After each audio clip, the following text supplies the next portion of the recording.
Bonjour à tous, très heureux de vous accueillir pour Histoire criminelle, l'enquête. Nous allons nous plonger aujourd'hui au cœur de l'une des plus grandes affaires criminelles de ces dernières années. Une affaire qui nous a tous questionnés sur la nature humaine tant elle était inimaginable. Il est d'ailleurs encore bien difficile aujourd'hui de dire avec précision qui est vraiment Dominique Pellicot.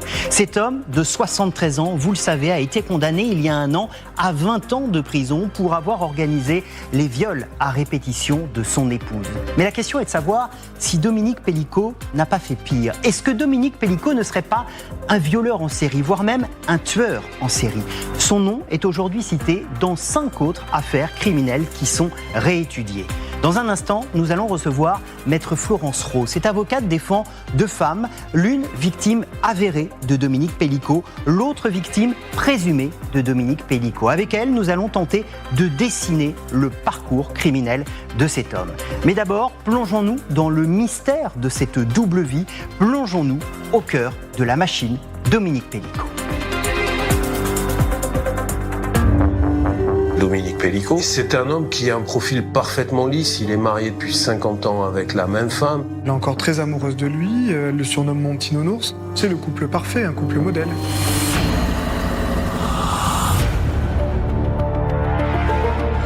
Il prend des bonnes prises de vue, votre téléphone. Il était en train de filmer sous votre robe le téléphone comme ça, à l'instant. C'est vrai? Allez, police direct. Vous restez là, vous bougez pas. Et alors, ces images, on aperçoit les culottes de ces femmes. À ce moment-là, on ne sait pas que la simple intervention d'un vigile qui fait son travail dans les rayons du magasin va être à l'origine de l'une des plus grandes affaires de crimes sexuels qu'on ait vues en France. Le policier demande cash. Est-ce que vous êtes adepte de l'échangisme? Elle va se voir sur ses photos avec un homme qu'elle ne connaît pas, un autre homme qu'elle ne connaît pas, un troisième qu'elle ne connaît pas. Donc, on a le sentiment qu'il y a un film X qui s'est tourné tous les soirs chez elle, dans son lit. Et elle va dire aux policiers, mais c'est 50 ans de ma vie qui sont en train de voler en éclats. Comment qualifier le procès qui s'est ouvert ce matin à Avignon? Digne, forte, la tête haute, Gisèle Pellicot entre au tribunal. Pour la première fois, elle va livrer ses 10 années de calvaire. Ça va être très émouvant. Elle va utiliser cette phrase en disant qu'elle a été sacrifiée sur l'autel du vice. Et là, pour le coup, comme la presse du monde entier a accouru, ça devient une icône planétaire. Tout le monde connaît Gisèle Pellicot. Justice pour les femmes! Justice pour Gisèle! Justice pour les femmes! Je vous souhaite de belles fêtes, passez de belles fêtes et merci pour votre soutien. C'est donc la fin de plus de 3 mois de procès. Dominique Pellicot est condamné à 20 ans de réclusion criminelle. Un épilogue historique pour un procès historique. Donc on est déjà dans le vice absolu, la perversité illimitée de cet homme. Quelqu'un qui est un manipulateur hors pair. Toute sa vie, il a réussi à cacher le personnage qu'il était. Le Paul Cold Case va se demander s'il ne serait pas un prédateur en série, voire un criminel en série. Qui se cache derrière le visage de Dominique Pellicot? Jusqu'où est-il capable d'aller? Jusqu'où est-il allé?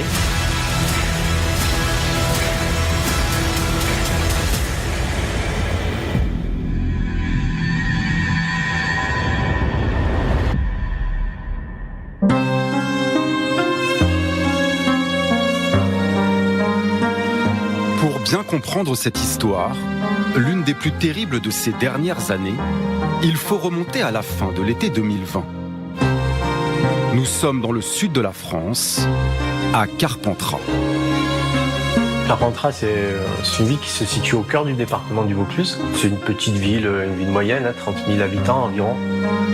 C'est un endroit où il fait plutôt bon vivre avec des habitudes de marché, de brocante, enfin de tout ce qu'on peut imaginer en Provence. C'est ici que cette affaire hors du commun démarre par un fait divers assez insolite. Ce samedi 12 septembre 2020, il est un peu plus de 15 heures dans un supermarché de la ville. Les agents de sécurité sont derrière leur écran de surveillance et ils s'aperçoivent qu'il y a un homme avec un comportement étrange. En tout cas, il repère qu'il tourne, il a un manège un petit peu bizarre quand il s'approche de certaines jeunes femmes. Sur les vidéosurveillances, les vigiles voient bien que ce monsieur d'un certain âge n'est pas intéressé par les courses, mais plutôt par les clientes. En particulier, celles qui sont en robe ou en jupe. D'autant qu'il est porteur d'une sacoche qu'il promène au ras du sol. Il remarque que cet homme a tendance à se coller un peu à certaines clientes et qu'il a l'air un peu d'en suivre certaines, d'être un peu pressant. Puis il voit qu'il reproduit le même schéma une première fois, une deuxième fois, une troisième fois. Et là, les agents de sécurité décident d'agir. Plus aucun doute possible, l'individu est en train de filmer sous les vêtements des clientes. L'équipe de sécurité fonce directement vers ce rayon du supermarché. Ces images, celles que cet homme a tournées ce 12 septembre 2020 sous les jupes des femmes, les voici.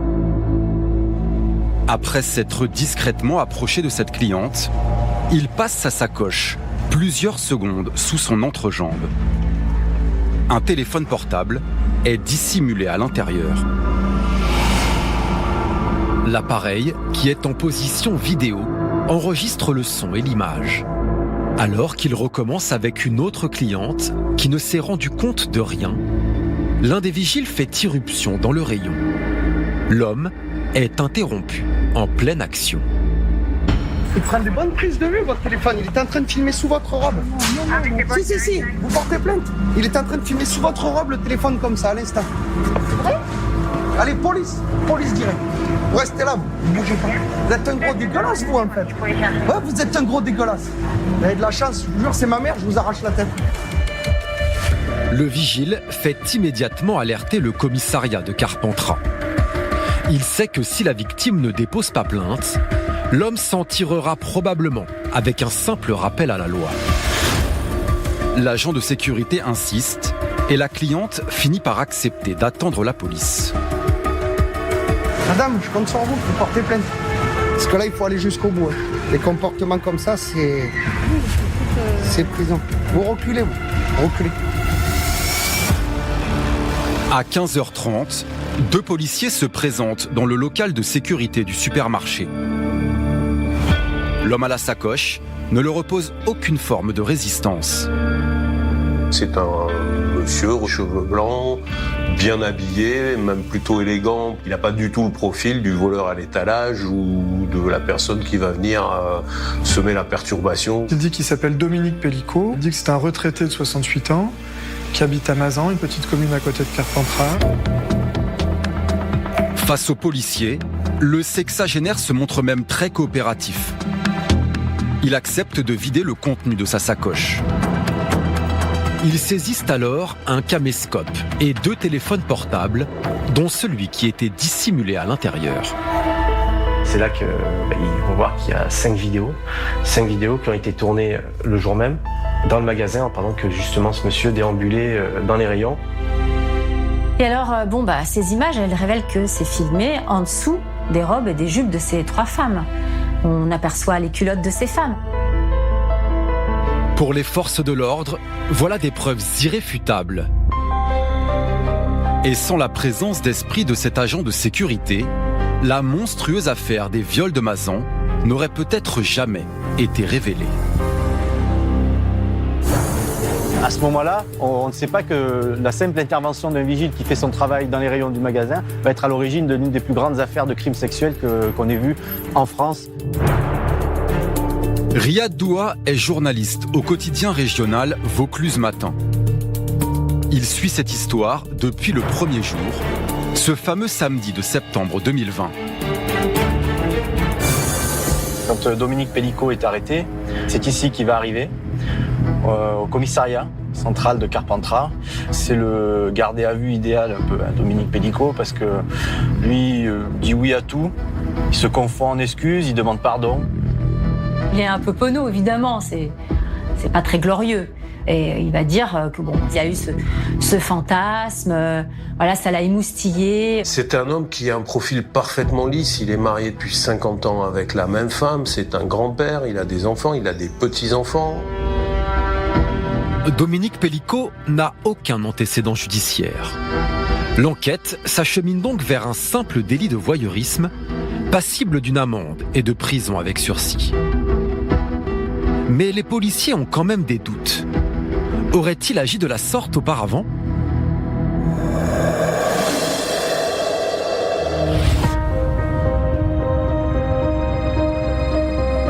Ils décident de ne pas relâcher leur suspect tout de suite. Le temps pour eux de procéder à une ultime vérification. Donc avant de laisser M. Pellicot sortir de garde à vue, les policiers décident de faire une perquisition à son domicile. Pour voir ce qu'il y a, si effectivement l'image qui est affichée par cet homme correspond à la réalité de ce qu'ils vont découvrir chez lui. Cette opération de police se déroule en présence de Dominique Pellicot. Le retraité habite dans un lotissement plutôt cossu du village de Mazan, à environ 10 km de Carpentras.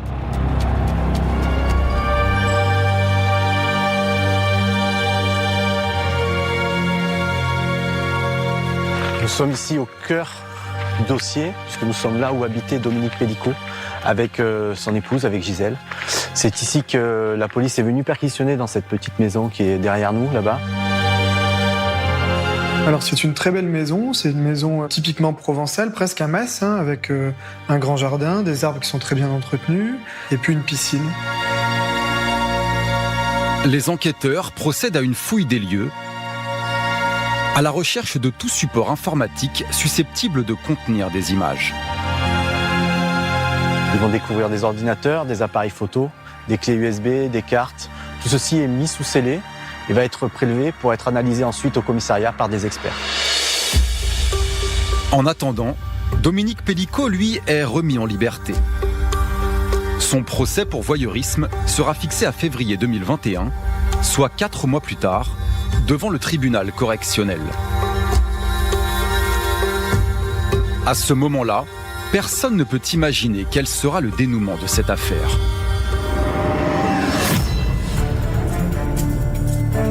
Maître Béatrice Zavaro est l'avocate de Dominique Pellicot. Elle raconte comment, à la fin du mois de septembre 2020, son client fait le choix de tout avouer à Gisèle, sa femme. Il sait que son épouse rentrera un petit peu plus tard. Il va expliquer à son épouse qu'il a fait une bêtise. Il lui demande de lui pardonner cette bêtise. Je ne sais pas ce qui m'a pris. J'ai eu un peu un coup de folie. Tu me manquais. Voilà, je suis allé au supermarché pour filmer. Je me suis fait prendre. Il explique un petit peu à sa femme, comme il a expliqué au service de police, que c'est une pulsion, qu'il était seul. Après presque 50 ans de mariage, Dominique Pellicot espère que Gisèle saura se montrer compréhensive. Bon, elle tombe un peu des nues, quoi. Donc elle lui dit, mais qu'est-ce qui t'a pris ? Qu'est-ce qui s'est passé ? Il va se confondre en excuses, il va lui dire qu'il l'aime, qu'il est désolé, que c'était juste une pulsion, qu'il ne le refera plus, qu'il n'avait jamais fait ça avant. Elle accuse le coup, mais évidemment, elle va pas tirer sur l'ambulance. Elle l'aime, son mari, elle sait que c'est pas son genre. Donc, elle passe l'éponge. Dominique peut être soulagé. Gisèle, sa femme, vient de lui pardonner son incident de parcours. Elle est encore très amoureuse de lui, elle le surnomme mon petit nounours. Les voisins les voient parfois partir ensemble se promener main dans la main comme un jeune couple. Enfin, c'est presque beau à voir. Pour la famille et l'entourage, c'est le couple parfait, un couple modèle. À Mazan, le couple de retraités paraît plus soudé que jamais. Même si bientôt, toutes les apparences vont brutalement voler en éclats.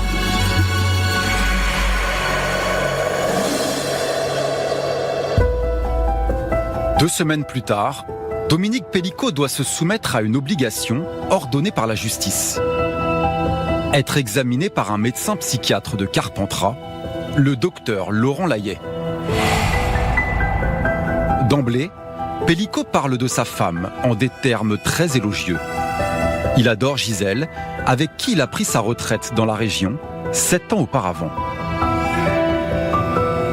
Et Depuis qu'il était installé, son épouse, de temps en temps, remontait en région parisienne pour donner un coup de main pour la garde des enfants. Gisèle, c'est une femme adorable, très maternelle, douce, petits soins pour tout le monde, pour ses enfants, ses petits-enfants. Face au psychiatre, Dominique Pellicot semble véritablement honteux. Et il va plus loin encore. C'est l'absence prolongée de Gisèle qui aurait fait naître en lui ce fantasme. Il va me dire, écoutez, je me suis senti un peu seul, j'ai décidé de sortir, d'aller dans ce supermarché pour voir un peu du monde, et c'est là que je me suis mis à filmer. En tout cas, il veut le présenter comme ça. Il veut le présenter à l'expert comme quelque chose de spontané, comme étant un épiphénomène sur lequel il faut vite passer. Il jure que c'est la première fois qu'il se risque à filmer ainsi les dessous féminins. Pourtant, le docteur Layet reste perplexe. Voilà qui ne colle pas avec ses 2 portables et ce caméscope découvert sur lui. Il avait filmé sous les jupes de plusieurs femmes, donc c'est quelque chose qui témoignait d'une certaine organisation. Pour moi, avant et largement avant, il y avait possiblement d'autres éléments de nature sexuelle dans cette affaire. Mais je ne pouvais pas m'imaginer qu'on allait découvrir derrière ça une affaire qui avait cette ampleur-là. Fin octobre 2020. Plus d'1 mois après l'épisode du supermarché, Dominique Pellicot a repris tranquillement le cours de sa vie auprès de Gisèle. Jusqu'à ce jour où le téléphone sonne à Mazan. Il y a un appel de la police pour lui dire qu'il est de nouveau convoqué. L'enquête va aboutir, mais ils ont besoin de l'entendre encore une fois. Vous veniez, mais vous venez avec votre femme. Dans la logique des choses, et pour que le dossier soit tout à fait complet, on a besoin d'entendre madame. Pour le couple Pellicot, rien de surprenant à cette convocation. D'autant que Gisèle en est persuadée, ce sera l'occasion de tourner la page de cette malheureuse histoire de voyeurisme. Elle est combative, elle est là pour défendre son mari. Elle veut montrer aux policiers qu'en fait, ils sont un peu en train de perdre leur temps. Se disant, on va me parler de cette histoire, je vais devoir faire une déposition pour expliquer, répondre aux questions des policiers. Pourtant, ce 2 novembre 2020, les choses ne se passent pas tout à fait comme elle l'imaginait. À peine arrivée au commissariat de Carpentras, elle et son mari sont séparés et conduits dans 2 bureaux différents. Et dès les premières questions qui lui sont posées, Gisèle a de quoi se montrer surprise. Le policier demande cash, est-ce que vous êtes adepte de l'échangisme ? Et alors là, elle s'offusque presque en fait. Elle dit mais pas du tout. Elle répond que c'est hors de question, qu'elle est fidèle, que seul son mari peut la toucher. Gisèle Pellicot n'en revient pas. Elle qui est si pudique. Que veulent dire ces questions indiscrètes sur l'intimité de son couple ? Elle sent bien que l'enquêteur ne lui a pas tout dit. Donc là, le policier prend un ton un peu plus grave et il dit « Madame, je vais devoir vous confronter à des photos qui sont choquantes. » Et il commence à sortir des photos, notamment une première photo, en lui demandant « Est-ce que vous reconnaissez cette femme ?» Cette photo montre une femme allongée dans un lit. Elle est presque entièrement dénudée, à l'exception d'une paire de bas et d'un porte-jartel. Là, elle regarde cette photo, elle dit mais oui, c'est moi sur la photo. Je me reconnais et je reconnais ma chambre. C'est chez moi. C'est sa couette, c'est son lit, c'est elle dans une tenue. Elle comprend pas parce qu'elle porte jartel. Enfin, elle n'est pas habituée à porter ce genre de choses. Pour Gisèle, c'est l'incompréhension. Mais alors qu'elle fixe encore ce cliché, le policier lui en dévoile d'autres. Sauf que maintenant, elle n'est plus seule à l'image. Elle va se voir sur ces photos avec un homme qu'elle ne connaît pas, un autre homme qu'elle ne connaît pas, un troisième qu'elle ne connaît pas. Et là, c'est la stupeur. On a franchi un palier de l'innommable. Elle voit sur ces photos, elle se voit, elle, nue, mais avec des dizaines d'hommes en pleine action sexuelle.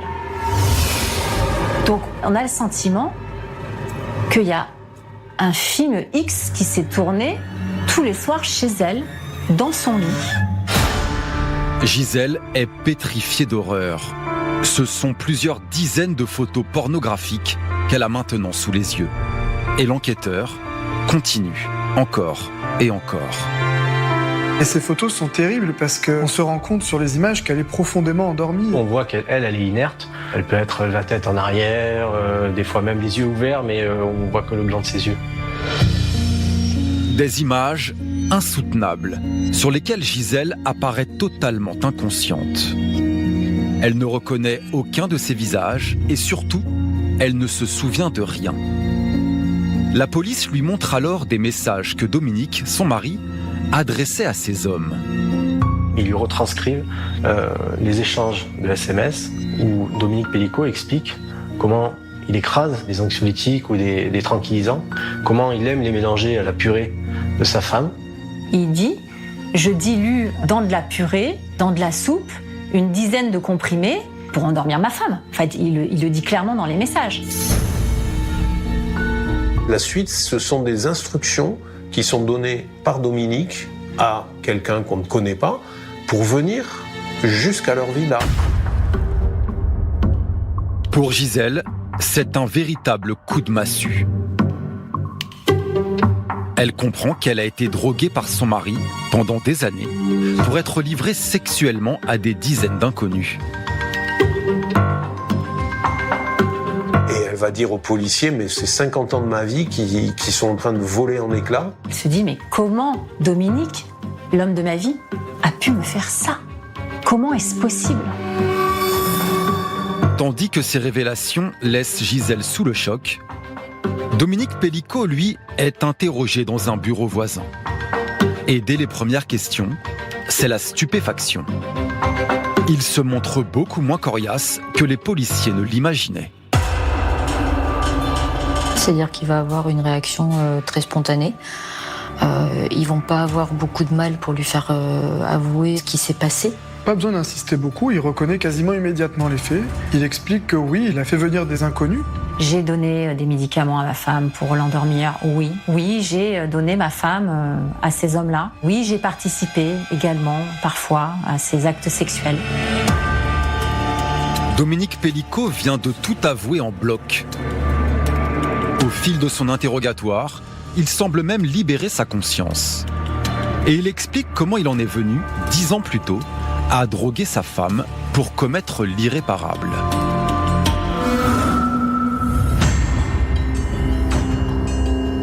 Il raconte qu'il a commencé à lui mettre des sous-vêtements qu'elle voulait pas porter habituellement, et puis à se masturber en la regardant. Il commence d'abord par la toucher, et ensuite, petit à petit, cette ébauche de scénario va s'enrichir. Comme c'est pour lui toujours une très belle femme, il va préférer qu'elle ait des dessous plutôt affriolants. Au fur et à mesure, il est allé plus fort dans les doses pour pouvoir en profiter plus. Et puis il a commencé à rencontrer tous ces hommes sur Internet, à leur proposer de venir chez lui. Face à l'horreur de ces révélations et à l'issue de sa garde à vue, Dominique Pellicot, 68 ans, est mis en examen et écroué pour viol aggravé sur sa femme et administration de substances nuisibles. Mais l'affaire n'en est pas terminée pour autant, car de terribles interrogations demeurent. Combien d'hommes sont venus à Mazan pour abuser de Gisèle? Et quel était le scénario échafaudé par son mari pour les recruter? C'est une autre enquête, encore plus explosive, qui se profile à présent.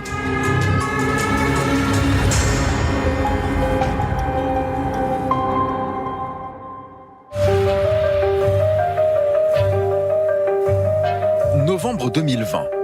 Dominique Pellicot dort en prison. Il est accusé d'avoir livré sa femme à des dizaines d'inconnus et d'avoir filmé ses abus sexuels.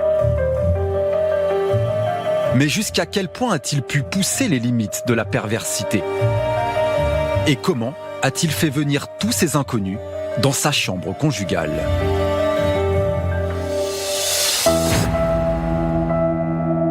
Devant l'ampleur des investigations à mener, le dossier des viols de Mazan est transféré du commissariat local à la police judiciaire d'Avignon. Monsieur Pellico lui parle d'une trentaine d'hommes qui seraient venus, mais il sous-estime énormément ce chiffre. Les policiers, en faisant leurs investigations, vont se rendre compte qu'on n'est pas à 30, on n'est pas à 40, on n'est pas à 50, on est peut-être à 60, 70, 80, 90 personnes. Les enquêteurs vont décortiquer les images filmées par Dominique Pellico et tenter de mettre un nom sur chaque visage présent sur ces vidéos. Ils vont aussi passer au crible tous les échanges téléphoniques entre Pellico et ces individus. Mais une surprise de taille attend les policiers. Grâce à un logiciel très perfectionné de reconnaissance faciale, ils vont tout de même réussir à en identifier une cinquantaine. Des hommes âgés de 25 à 72 ans. Là, ils vont découvrir une galerie de portraits très très étonnante. On a toutes les professions, tous les milieux socio-professionnels. Des profils très divers, des gens qui étaient très bien insérés, socialement, familialement, sentimentalement. Il va y avoir un pompier, officier de pompier, qui est chef adjoint d'une caserne du Vaucluse, un infirmier, un gardien de prison, il y a des militaires, mais à côté de ça, il y a aussi des artisans, il y a des personnes qui n'ont simplement pas d'emploi.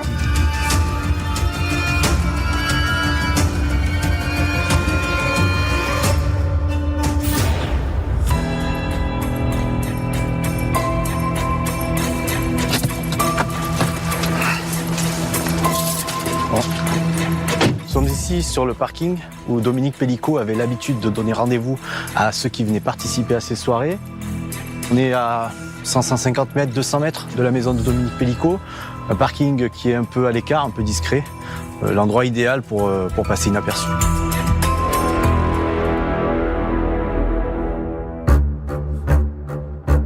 Lorsque, les uns après les autres, ces visiteurs du soir se retrouvent placés en garde à vue, les questions sont nombreuses, car la masse de photos et de vidéos saisies chez Pellico constitue autant de preuves accablantes.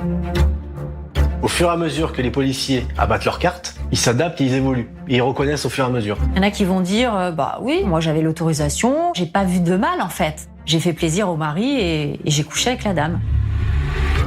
C'est qu'à un moment donné, l'excitation, la recherche de cette satisfaction sexuelle, elle écrase tout le reste.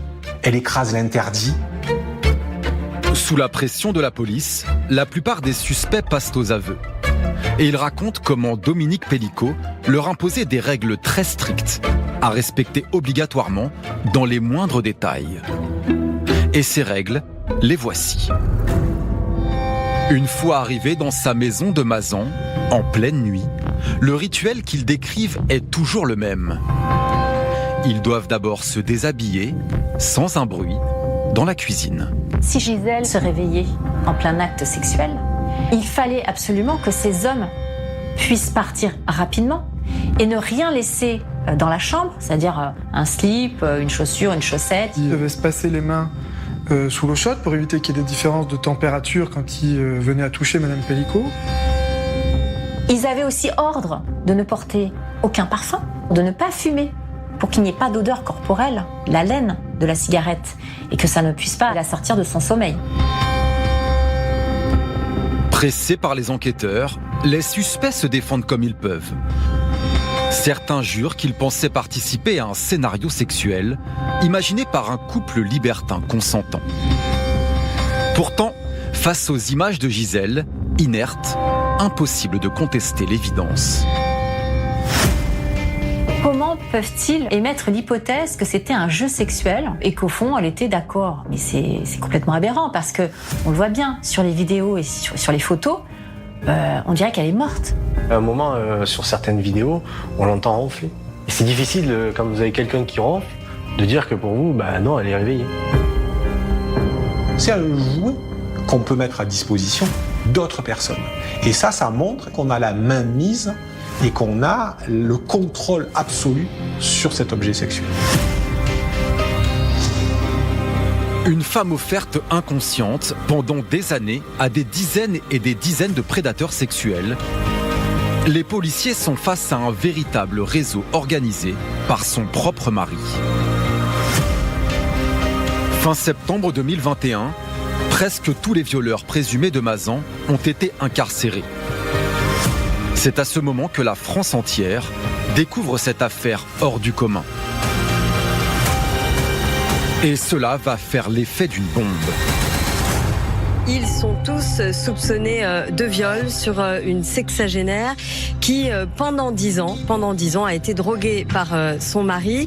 Les faits sont inimaginables. Ils ont entre 24 et 71 ans, des célibataires et des pères de famille. Le mari, lui, est écroué. Quant à sa femme, qui partageait sa vie depuis près de 50 ans, eh bien, elle a quitté la région d'Avignon et entamé une procédure de divorce. Au sein de la famille Pellico, cette affaire provoque évidemment une terrible déflagration. Pour Caroline, l'une des 3 enfants du couple, il n'est pas question de se taire. Elle vient dénoncer à haute voix, dans les médias, les horreurs infligées à sa mère. Un certain nombre sont venus 5, 7, parfois 10 fois. Ce qui veut dire que ma mère, elle toute seule, a vécu presque une centaine de viols, sous soumission chimique. C'est un choc émotionnel d'une violence inouïe. La soumission chimique, dans le cas de ma mère, mais comme dans le cas de tellement d'autres femmes, ça se passe à la maison, avec quelqu'un en qui on a totale confiance.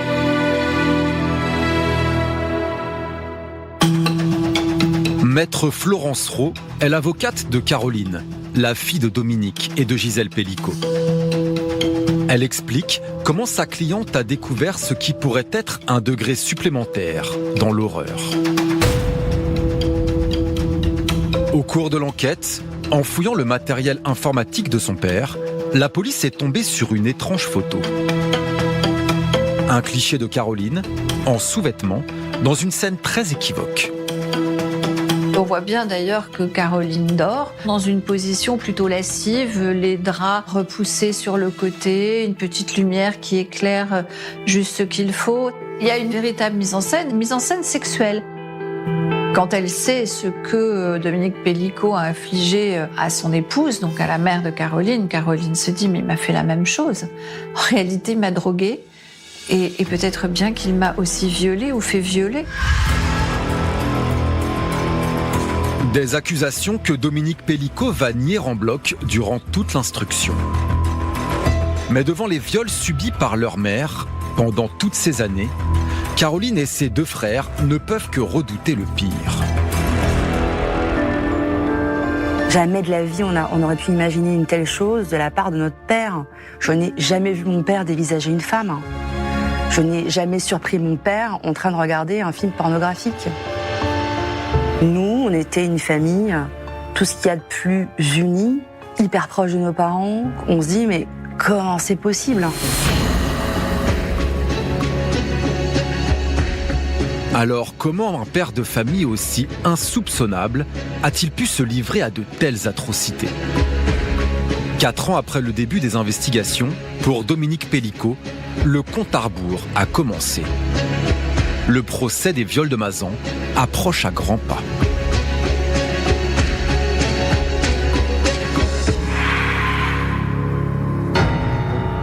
Maître Béatrice Zavaro, sa fidèle avocate, est la seule à lui rendre visite en prison. On est tous les deux, on se soutient mutuellement, on le veuille ou non. Enfin, je vais tenter de le soutenir au mieux pendant les 4 mois de procès. C'est un moment qu'il redoute, à double titre. D'abord, c'est son jugement, mais avant que ça soit son jugement, son procès, c'est le moment où il va se retrouver face à son épouse, face à ses enfants.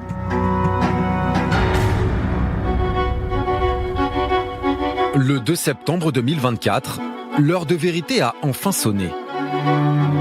La ville d'Avignon, où se tient le procès, est assiégée. Les journalistes sont présents en masse et l'affaire fait partout la une de l'actualité.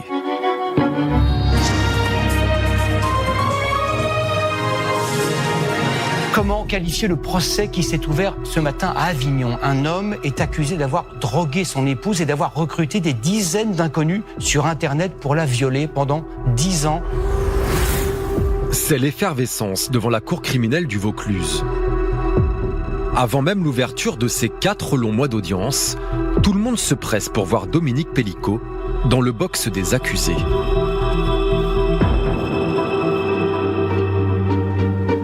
Cet homme reste un homme, même s'il a commis des faits monstrueux. Donc bien sûr que j'entends que c'est un monstre, c'est l'ogre de Mazan, c'est le monstre de... Voilà. Et bien sûr que ces qualificatifs sont légitimes dans l'esprit de l'opinion publique. Dominique Pellicot va devoir affronter sa famille au grand complet. Sa fille Caroline, ses 2 fils, David et Florian, et bien sûr Gisèle, son ex-femme. Elle qui a été victime au bas mot d'une centaine de viols. Tout le monde s'attend à ce qu'elle préserve son anonymat et qu'elle reste à l'abri des caméras. Mais là, surprise. Elle décide d'affronter en fait cette foule de journalistes sans dire un mot. Il y avait des appareils photo, on n'entendait que des tac tac tac tac tac en fait des appareils photo. Elle marchait très dignement, avec une grande robe. Personnellement, je ne l'oublierai jamais moi.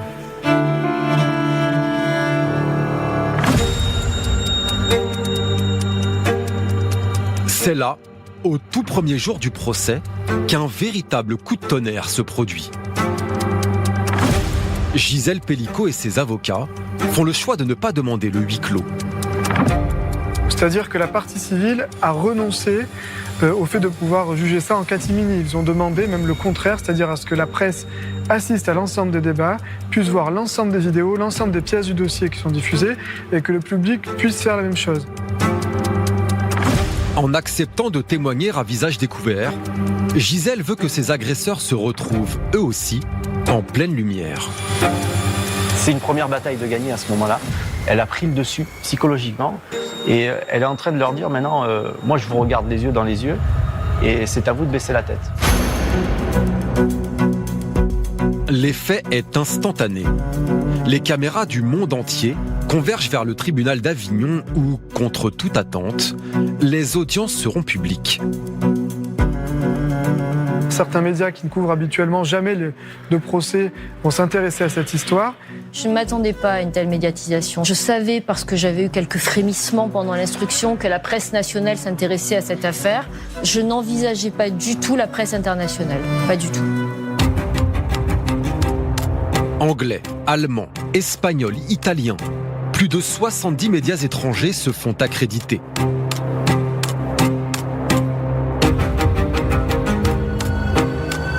Mais cet événement hors norme passionne l'opinion publique bien au-delà des frontières de l'Europe.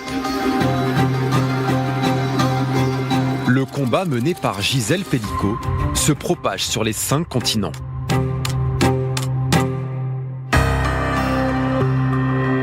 Bien sûr, elle devient l'étendard de tout un tas de causes. Elle devient la cause féministe par excellence. Elle devient tout juste une icône. Et là, pour le coup, comme la presse du monde entier a accouru, ça devient une icône planétaire.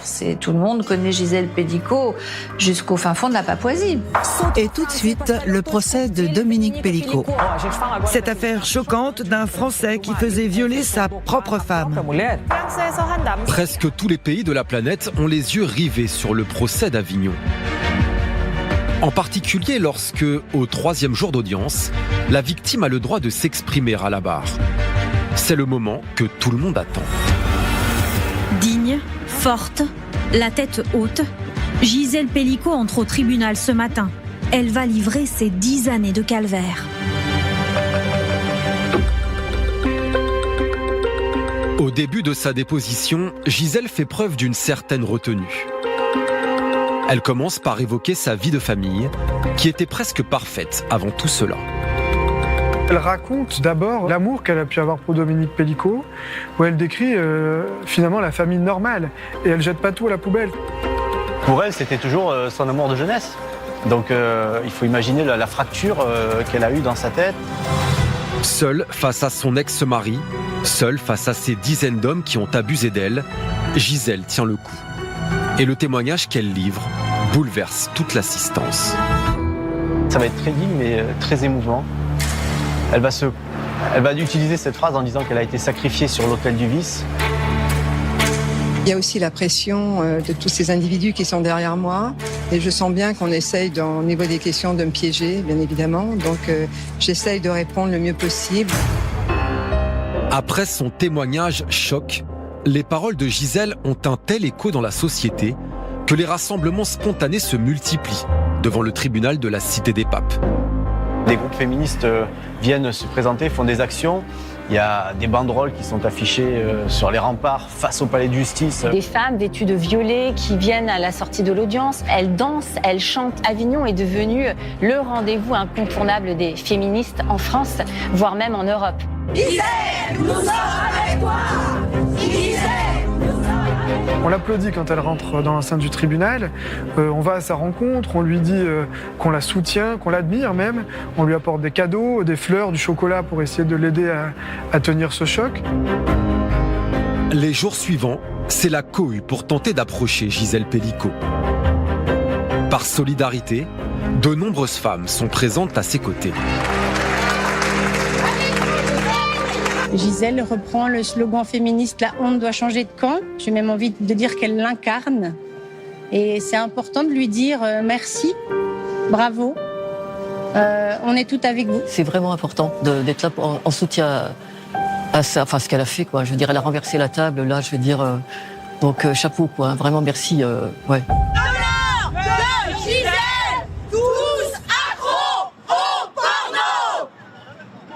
Chaque jour que durera le procès, ces militantes vont maintenir une pression constante.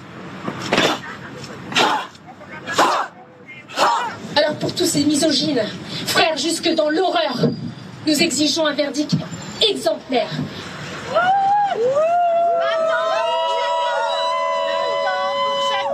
ans pour chacun. 20 ans pour chacun. 20 ans pour chacun. 20 ans pour chacun. 20 ans pour chacun. Des actions quotidiennes qui ne sont pas du goût des 50 co-accusés de Pelicot. Comme lui, tous risquent jusqu'à 20 ans de prison. D'une façon générale, l'atmosphère de ce procès, c'est une atmosphère tendue. Sur le plan des émotions très intenses, sur le plan des faits très difficiles, voilà, c'est une ambiance qui est compliquée.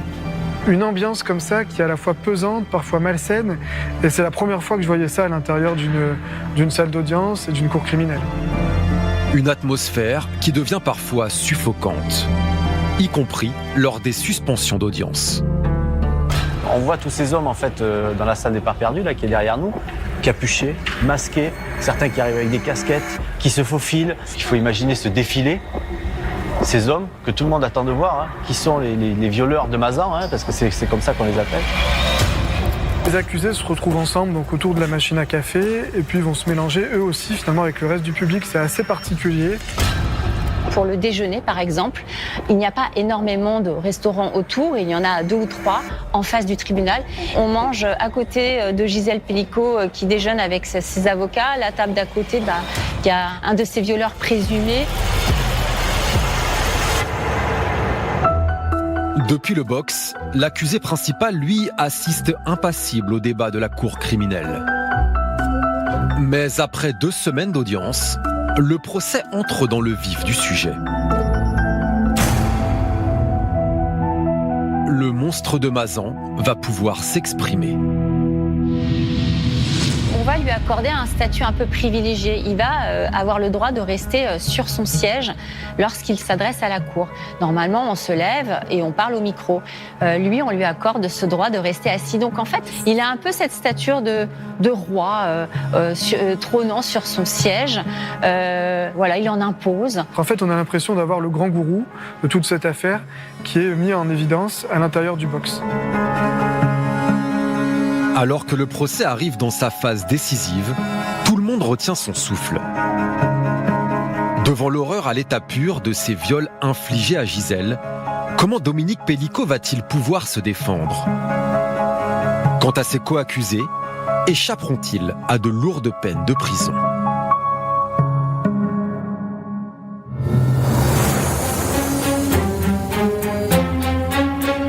« 17 septembre 2024.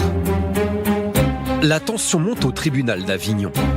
Après 2 semaines de débat, la confrontation tant attendue se profile enfin face aux caméras du monde entier. D'un côté, Gisèle Pelicot, propulsée à 72 ans au rang d'icône planétaire. De l'autre, son ex-mari Dominique, accusé d'avoir recruté des dizaines et des dizaines d'inconnus pour se livrer à ces viols sordides.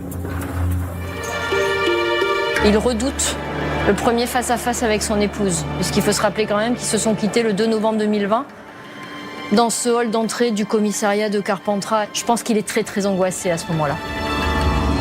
Ces premiers mots étaient très attendus. Dominique Pellicot, principal accusé du procès de Mazan, a enfin pris la parole. Il a reconnu être un violeur et a demandé pardon à son ex-femme. Dominique Pellicot, il est égal à lui-même. Il répond aux questions s'il peut répondre aux questions. Il participe à son procès. Voilà, il n'y a pas de composition. On fait pas un jeu de piste, on y est quoi. Il m'explique clairement, voilà, j'ai sédaté ma femme, je l'ai offerte à des hommes la nuit. C'est un peu, c'est trash, hein, je veux dire, c'est violent comme explication, mais ça a le mérite d'être très clair. Les explications de Dominique Pellicot sont là. Il assume absolument tout. Pris de sanglots dans le box, il finit même par implorer son ex-épouse. Dominique Pellicot n'aura de cesse de témoigner son amour pour sa femme. Et donc, il va la regarder beaucoup. Il va s'adresser à elle en demandant pardon.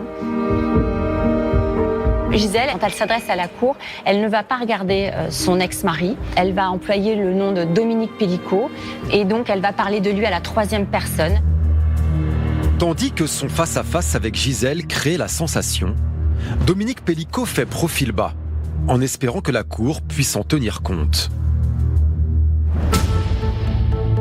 Et Maître Zavaro, son avocate, va plus loin pour le défendre. Selon elle, c'est dans l'enfance de son client qu'il faut chercher l'origine de ses déviances. On n'est pas pervers, on le devient. Pellicot, il n'a pas choisi de devenir comme ça. Il vit 3 traumas un peu compliqués dans son enfance. Il vit d'abord un viol dans un hôpital. Il va aussi dire qu'il a été obligé de participer à un viol à l'âge de 13 ou 14 ans avec des copains sur un chantier. Et ça l'a profondément dégoûté. Et puis il y a des scènes de ses parents où madame est attachée, a les mains attachées dans le dos et son mari lui impose des choses. Soit une fellation, soit une sodomie, parce que Dominique Pellicot entend les mots qu'il ne faut pas entendre. Voilà. Tout ça, ça a jalonné son parcours de vie entre ses 8 années et ses 14-15 ans. Face à l'abomination des faits dont il doit répondre, c'est la stratégie de défense de l'accusé numéro 1. Essayer d'apitoyer les jurés sur son sort. De raconter une enfance finalement assez dure, avec des parents qui vivent dans un climat où les notions sexuelles sont pas, les limites sexuelles sont pas clairement posées. Sa ligne de défense va se concentrer là-dessus. Il a la tête du bon petit papy de notre famille et il a l'air amoindri quand même physiquement parce qu'il a des problèmes de santé. Un jour, il arrive même avec une canne. L'argument de l'enfance malheureuse sera-t-il suffisant pour lui éviter la peine maximale? Une éventualité vite balayée par le témoignage du docteur Laurent Layet. L'expert psychiatre dresse de Pellicot le terrifiant portrait d'un homme au double visage. Père de famille presque exemplaire le jour et redoutable prédateur sexuel à la nuit tombée. Ah, c'est l'élément central. C'est l'élément central et c'est la coexistence à l'intérieur de la même enveloppe de deux fonctionnements qui sont totalement différents. On est vraiment dans deux aspects, effectivement, de fonctionnement bien distincts. Et ce qui fait la force, finalement, de cette histoire, ce qui a pu maintenir l'édifice, c'est l'étanchéité totale entre ces deux parties. Ces deux parties, elles ne communiquent pas. C'est donc une personnalité à la fois complexe et impénétrable qui se dessine. D'autant que les co-accusés de Dominique Pellicot viennent enfoncer le clou. Tous le décrivent lors de ces soirées de Mazan en maître pervers des cérémonies. Un homme autoritaire qui orchestre chaque étape du scénario selon son bon vouloir. Depuis l'arrivée sur le parking jusqu'à l'ambiance tamisée de la chambre à coucher. c'est que Dominique Pellicot avait mis en place un rituel extrêmement précis, avec toute une série d'instructions à respecter, pour éviter d'attirer l'attention, et que c'était extrêmement méticuleux, extrêmement pointu. Ça donne l'image quand même d'un homme qui maîtrise parfaitement ce qu'il fait, ce qu'il organise, avec un sens du détail poussé à l'extrême. Cette face cachée de Dominique Pellicot va servir de ligne de défense à ses co-accusés. La plupart d'entre eux contestent même l'intention de violer Gisèle. Ils réaffirment qu'ils croyaient participer à un jeu sexuel imaginé par le couple. Mon client le dit avec ces mots.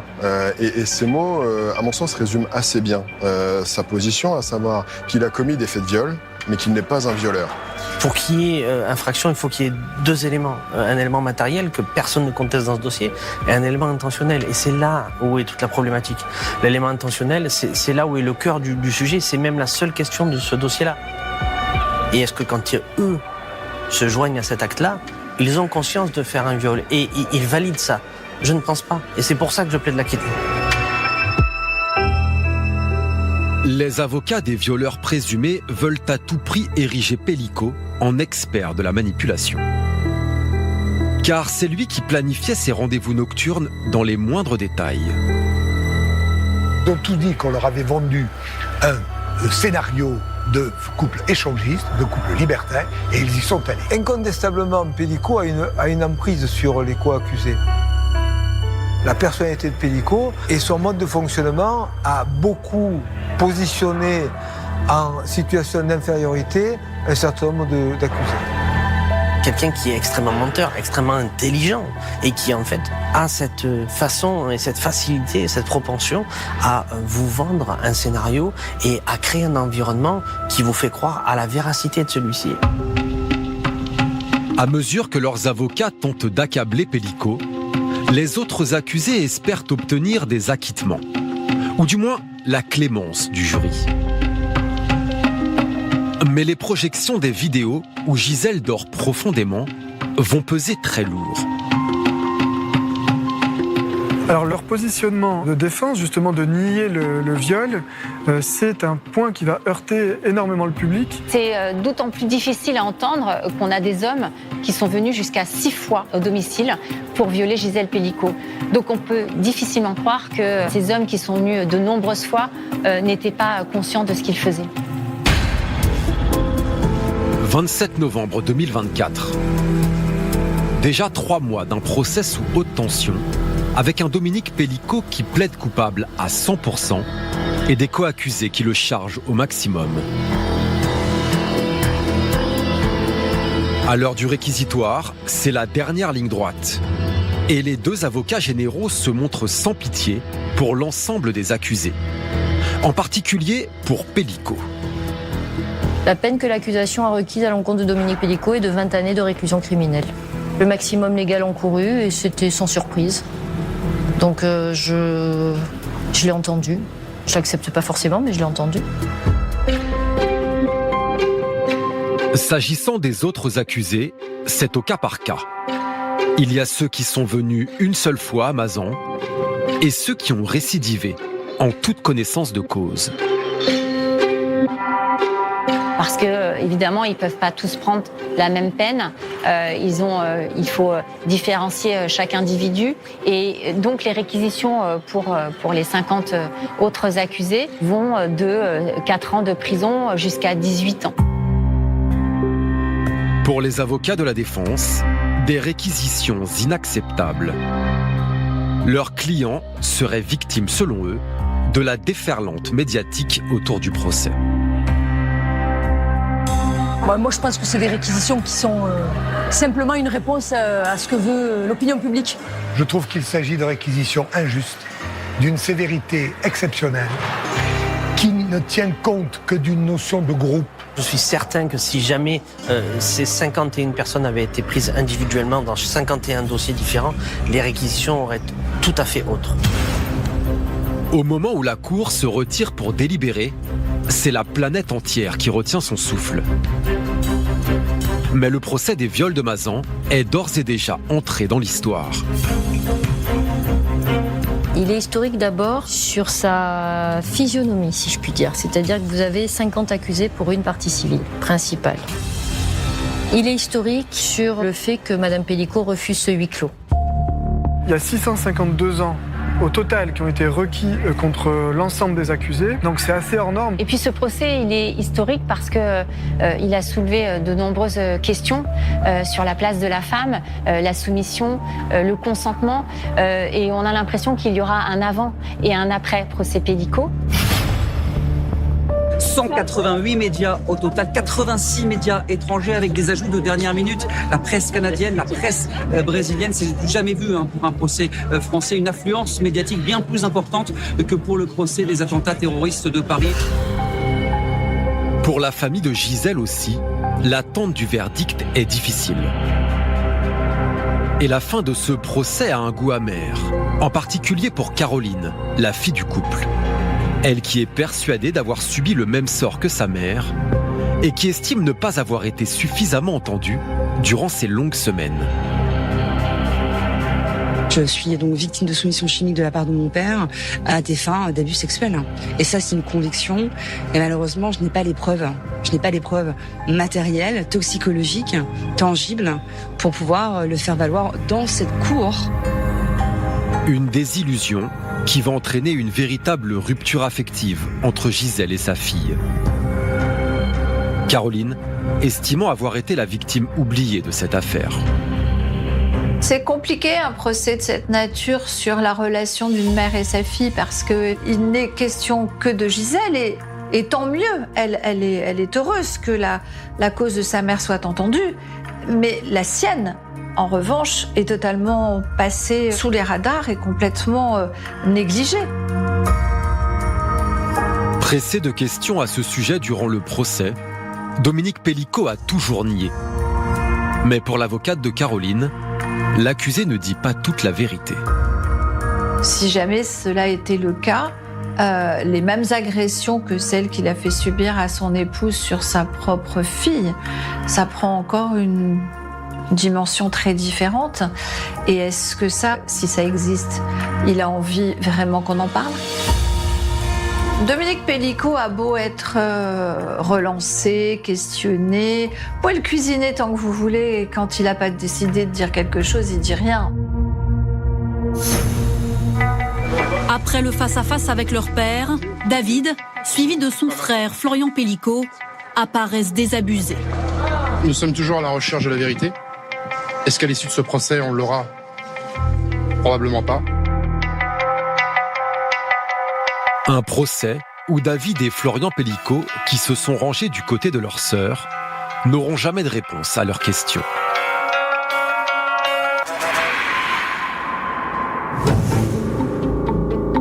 Le 19 décembre 2024, arrive l'annonce du verdict. Les juges viennent de passer 3 jours à délibérer. Le dénouement approche. Dans une ambiance de plus en plus électrique, Gisèle se retrouve encore sur le devant de la scène. Merci, merci, je vous remercie. Merci à vous, courage, le dernier feeling d'avoir je pense à vous. Je pense que vous faites de belles scènes, passez de belles scènes et merci pour votre soutien. C'est surtout à vous. À l'extérieur, le boulevard est entièrement fermé à la circulation. Plus que jamais, les militantes féministes sont là pour manifester leur soutien.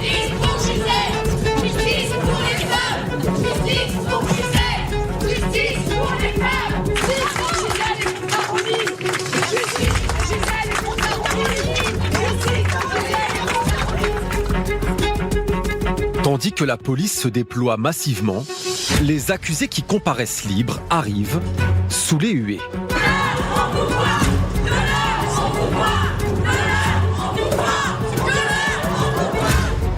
Plusieurs d'entre eux se présentent avec des sacs chargés d'affaires personnelles, dans l'hypothèse où ils partiraient en détention dès l'énoncé du jugement.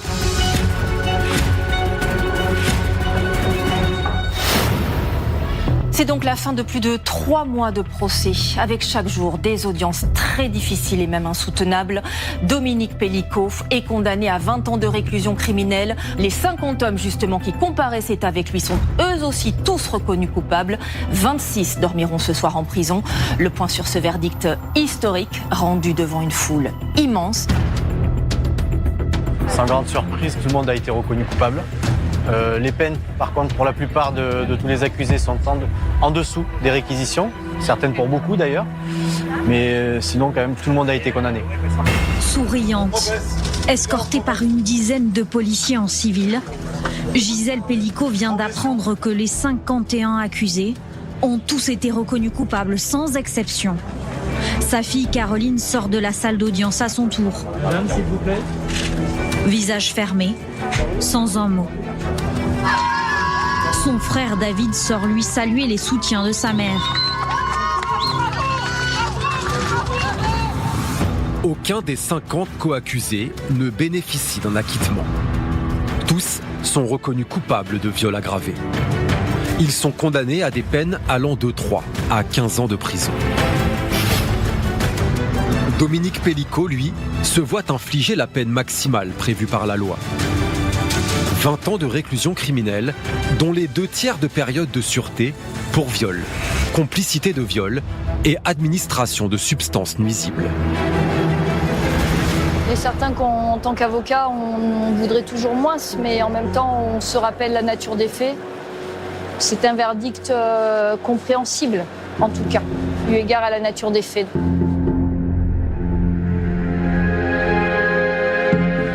Je crois que Dominique Pellico, quand il a quitté le box des accusés, il savait que c'était quand même le dernier face-à-face avec son épouse et avec sa famille. Comment peut-il vivre cela? Donc voilà, avec beaucoup de fatalité. Les avocats de Gisèle prennent aussi la parole. Ils regrettent que, parmi la centaine de violeurs qui seraient venus à Mazan, certains n'ont jamais pu être identifiés. Même si les visages de quelques-uns apparaissent de face sur les vidéos. Il y a eu 9 personnes qui n'ont pas pu être retrouvées, alors même que nous avons des photos dans le dossier qui laissent entendre que ces 9 personnes ont également commis des actes de viol. On mesure aujourd'hui qu'en réalité, ce procès, malheureusement, ne permet pas d'identifier et de révéler l'intégralité des faits dont Gisèle Pellico a été victime. Comme ses co-accusés, à l'exception d'un seul, Dominique Pellico ne fera pas appel. Il repart donc en détention pour y purger sa peine. Au même moment, Gisèle s'exprime en public pour la toute dernière fois. C'est avec une profonde émotion que je m'exprime aujourd'hui devant vous. Ce procès a été une épreuve très difficile. J'ai voulu, en ouvrant les portes de ce procès le 2 septembre dernier, que la société puisse se saisir des débats qui s'y sont tenus. Je n'ai jamais regretté cette décision. Ça a été chaud. Gisèle Pellico est sortie sous protection policière parce qu'il y avait tellement de monde. Enfin, on aurait dit une rockstar presque. Un épilogue historique pour un procès historique. Après presque 4 mois de débats enflammés, la justice a été rendue.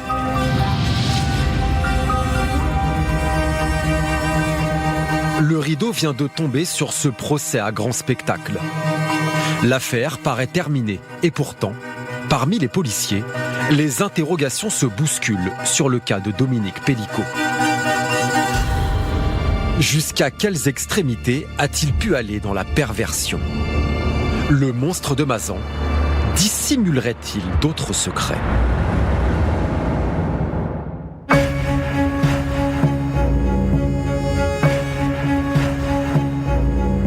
À l'époque, en 2020, au moment où toute cette affaire éclate, l'enquête sur les viols de Mazan commence à peine.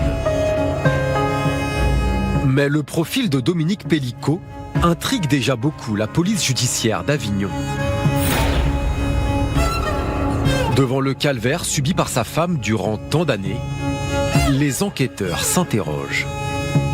C'est-à-dire qu'il y a ce côté grand-père bien installé chef de famille, très respectable, et de l'autre côté, un homme complètement sombre, avec des déviances sexuelles qui sont très particulières. Mais ce que ça dit, c'est que la déviance, elle ne voit pas le jour, elle ne naît pas un jour, un matin à 60 ans. Pour les experts, pour la police, il faut se rendre à l'évidence. Il est impossible qu'un tel degré de déviance sexuelle lui soit venu du jour au lendemain. On est déjà dans le vice absolu, la perversité illimitée de cet homme. Et on se demande encore si on peut découvrir des choses. Maintenant, il y a une question vraiment qui se pose aujourd'hui, c'est de savoir qui se cache derrière le visage de Dominique Pellicot. Jusqu'où est-il capable d'aller? Jusqu'où est-il allé? Ainsi, les enquêteurs vont devoir disséquer de A à Z le passé de Dominique Pellicot. Et dès l'automne 2020, alors qu'il vient d'être emprisonné pour viol, c'est le coup de théâtre. Un rebondissement qui concerne l'ADN de Pellicot. Il lui avait été prélevé à la suite de son arrestation pour voyeurisme au supermarché de Carpentras. Les policiers vont être stupéfaits parce que cet ADN va matcher avec des faits qui remontent 20 ans avant. L'ADN match avec un autre ADN qui a été prélevé sur une autre scène d'agression sexuelle 20 ans plus tôt. Tout remonte au printemps 1999. Une époque où Dominique Pellicot, 46 ans, vit avec sa famille en région parisienne.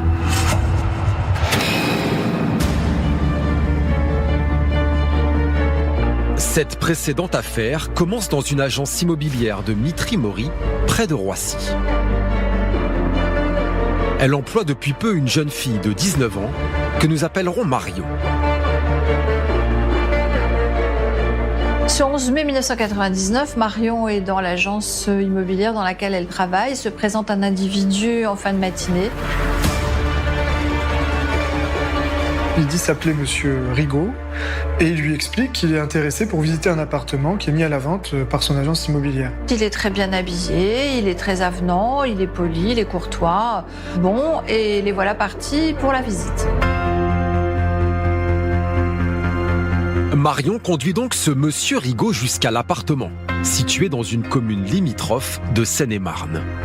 Et tout de suite, ce client potentiel semble emballé. Marion est occupée à évaluer les dimensions d'une pièce lorsque tout dérape d'un seul coup. Et c'est à ce moment-là qu'il va se jeter sur elle. Il la chope par le cou.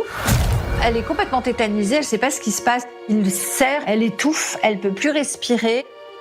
Et elle commence à manquer d'air et là, elle se voit mourir. Elle se voit mourir.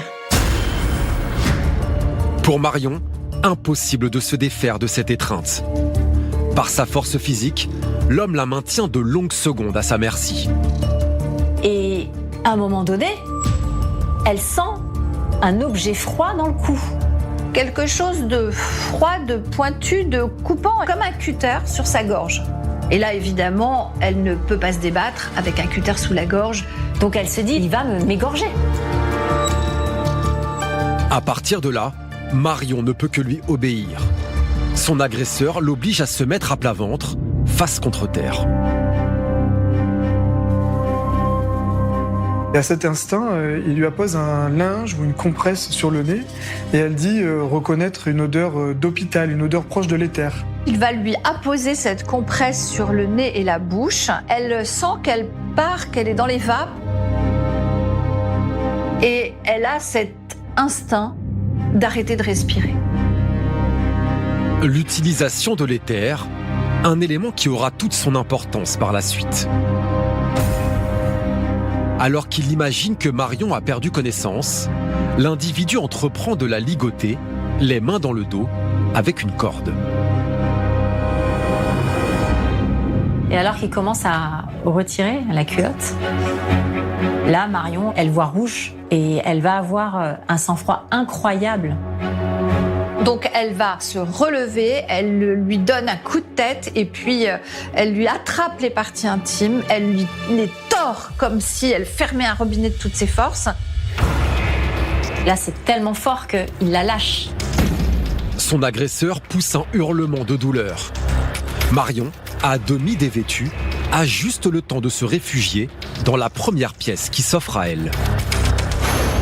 On ne sait pas par quel miracle, mais la clé est à l'intérieur. Elle s'enferme à clé dans cette espèce de cagibi. Elle ne bouge plus, elle ne bouge plus, elle ne bouge plus, elle ne dit rien. Elle n'entend plus aucun bruit. Et alors là, elle se dit, mais qu'est-ce que je fais ? Je sors pas, il est là, il est pas là. 4 heures plus tard, quand Marion, terrifiée, se risque enfin à sortir, l'homme a disparu.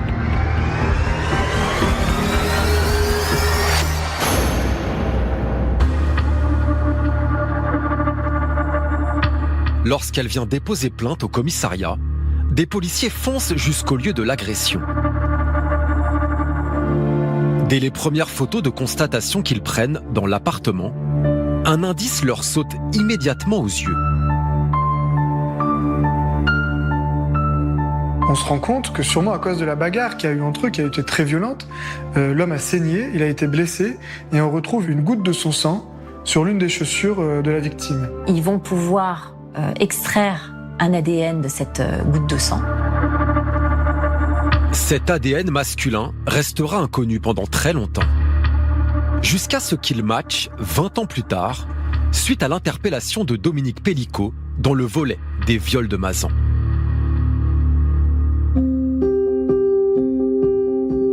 Mais ce n'est pas le seul élément qui permet de faire le lien avec lui. À l'époque, même s'il avait laissé un faux nom, Marion avait dressé un portrait robot très précis de son agresseur. S'il y a bien une chose qu'elle a vue, c'est la tête de celui qui l'a agressée. Elle a échangé à l'agence immobilière, à l'appartement. Avant l'agression, elle a eu le temps de photographier le visage de l'individu. Donc quand elle est auditionnée par la police, ses souvenirs sont encore très frais et elle arrive à dresser un portrait robot qui est ultra précis de cet individu. Voici ce fameux portrait robot établi en 1999 grâce au témoignage de Marion. Alors qu'en 20 ans après, elle est réinterrogée par les enquêteurs et découvre le visage de Dominique Pellicot, Marion est formelle. C'est bien la même personne. Pour les hommes de la police judiciaire, Pellicot serait donc impliqué dans au moins un autre cas d'agression sexuelle. Mais a-t-il fait d'autres victimes ? En cherchant dans leurs fichiers, ils vont faire une incroyable découverte. En réalité, l'agresseur de la jeune Marion aurait pu être identifié beaucoup plus tôt. On va découvrir que Dominique Pellicot a déjà été arrêté en 2010 pour des faits similaires à ceux de Mazan. Il est surpris dans un supermarché, il filme sous les jupes des femmes avec un stylo caméra qu'il a fabriqué. Ce mode opératoire s'avère presque identique à celui qui lui vaudra son arrestation 10 ans plus tard à Carpentras. À cette époque-là, on commence à relever l'ADN. Et on va faire un prélèvement sur sa personne quand il va être au poste de police. Et quand il va y avoir la comparaison de cet ADN, ça va matcher avec l'empreinte relevée sur l'agression de 99, donc l'agression de Marion. Donc si ça match, pourquoi on l'a pas arrêté en 2010 ? Pourquoi on l'a pas arrêté ? Eh bien tout simplement, parce qu'en fait, il y a eu un énorme bug. En 2010, cette information cruciale est bien relevée par le laboratoire et transmise à la justice. Mais la lettre envoyée au procureur de Meaux, en Seine-et-Marne, se serait égarée en chemin.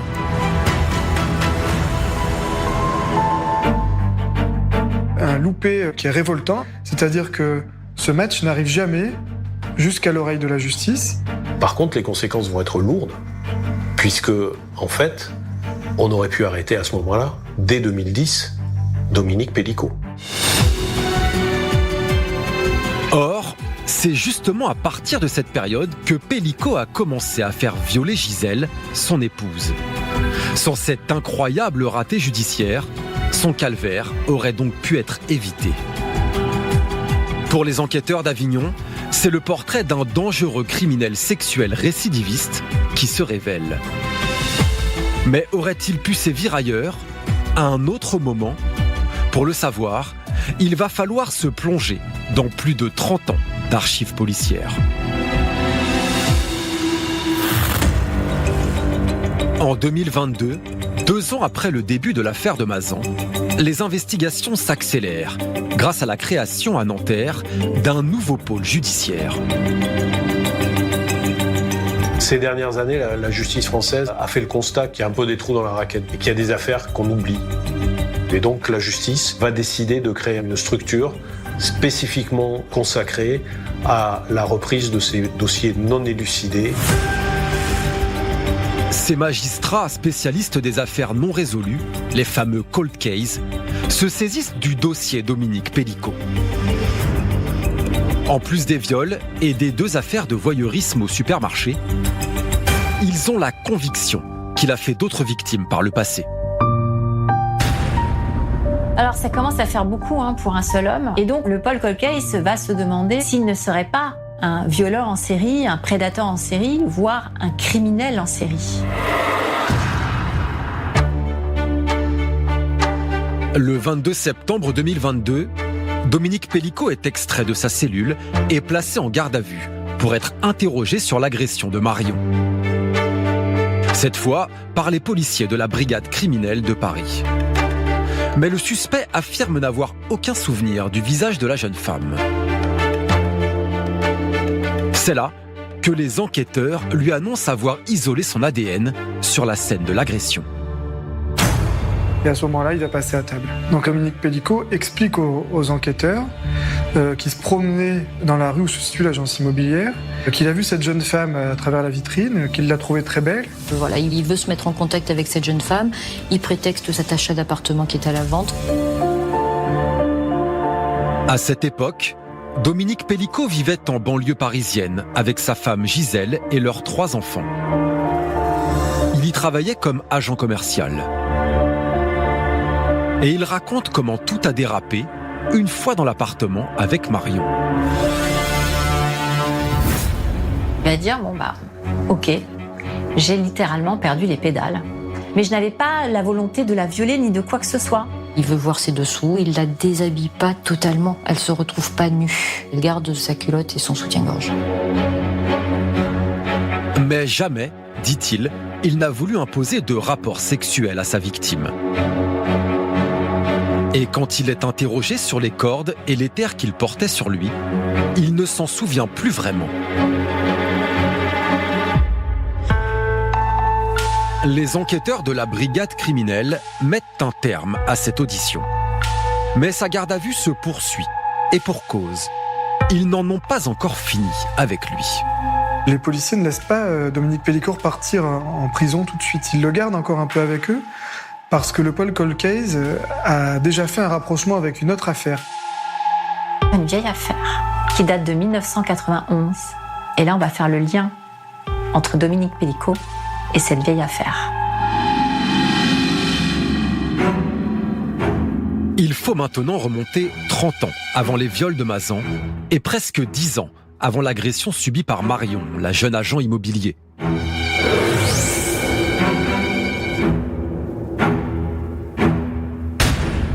Une précédente affaire aux ingrédients étrangement similaires. Tout démarre le 3 décembre 1991 à Paris. Et là encore, dans une agence immobilière. Sophie Narme, elle est jeune, elle a la vingtaine, elle travaille pour la première fois dans une agence immobilière. Elle démarrait vraiment dans la profession. Sophie a reçu un coup de fil d'un homme qui disait s'appeler Monsieur Dubost, qui était très insistant, qui voulait à tout prix visiter un appartement le 4 décembre. Rendez-vous est pris avec ce Monsieur Dubost le lendemain matin, au 22 rue Manin, dans le 19e arrondissement. Mais le soir venu, le directeur de l'agence n'a aucune nouvelle de Sophie. Lorsqu'il se rend sur place, il est loin d'imaginer ce qui l'attend. L'appartement est plongé dans un noir complet et en entrant, il est frappé par une forte odeur médicale, une odeur d'éther.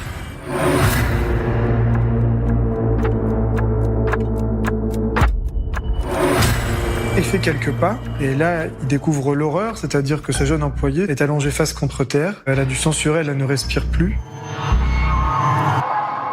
Elle a les mains ligotées dans le dos, semble-t-il. Ses cheveux sont éparpillés partout et elle a une ceinture autour du cou. On suppose qu'elle a été étranglée avec la ceinture. Sophie a été violée. On a retrouvé du sperme du violeur, qui est aussi meurtrier, exploitable, placé sous scellé. Hélas, en 1991, le fichier national des empreintes ADN n'existe pas encore. Et rien ne permet, à l'époque, d'identifier l'auteur de ce crime sexuel.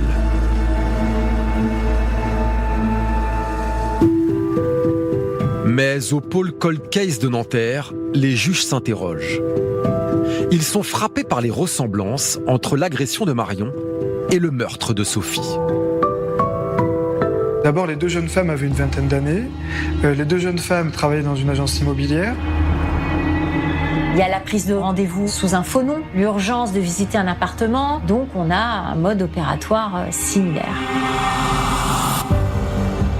Dans les deux cas, en fait, la victime va être couchée à terre, sur le ventre, va être ligotée, les mains dans le dos. C'est pas difficile, c'est vraiment du copier-coller. Et puis on a évidemment, là encore, l'éther, le produit chimique, qui semble être une véritable signature pour Dominique Pellicot. Pour confondre celui qu'elle cherche depuis 30 ans, la brigade criminelle pense détenir une preuve irréfutable. Le fameux échantillon de sperme isolé sur le cadavre de Sophie en 1991. Ce qui aurait pu permettre de résoudre ce crime aujourd'hui, c'est forcément l'ADN. Mais il y a eu encore un gros loupé dans le dossier Sophie Narme. Pourquoi ? Parce que ces scellés ont tout simplement été détruits. Et là, on est face à un énorme dysfonctionnement de la justice. Aussi impensable que cela puisse être, cet indice si précieux a été détruit par erreur, à l'époque, au laboratoire. C'est le deuxième raté judiciaire catastrophique dans cette affaire. Alors bien sûr, quand Pellicot est interrogé, il s'empresse de tout nier en bloc. Et pour son avocate, sans cet ADN, impossible de l'incriminer. On est passé des faits de 1999 où l'ADN est retrouvé aux faits de 1991 par une similitude de mode opératoire que l'accusation veut bien soutenir. Alors, pardon, mais c'est pas un tueur, c'est pas un assassin. C'est ce que tout un chacun peut penser de lui, peu m'importe, mais c'est pas un assassin. Voilà. Donc il conteste absolument et il contestera toujours l'accusation de 1991. Mais les juges de Nanterre ne sont pas de cet avis. Au regard des nombreuses similitudes entre ces deux affaires, Dominique Pellicot est mise en examen pour la violente agression de Marion en 1999, mais aussi pour le viol et le meurtre de Sophie Narme en 1991. L'affaire Narme est déterminante parce qu'effectivement, dans cette affaire, on a un viol, mais en plus, on a un meurtre. Donc un viol suivi d'un meurtre. Si Dominique Pellicot en était l'auteur, il deviendrait criminel et pas seulement violeur, et il encourrait la perpétuité. Même s'il reste présumé innocent, cette accusation de meurtre pourrait lui coûter plus cher encore que les viols sur sa femme.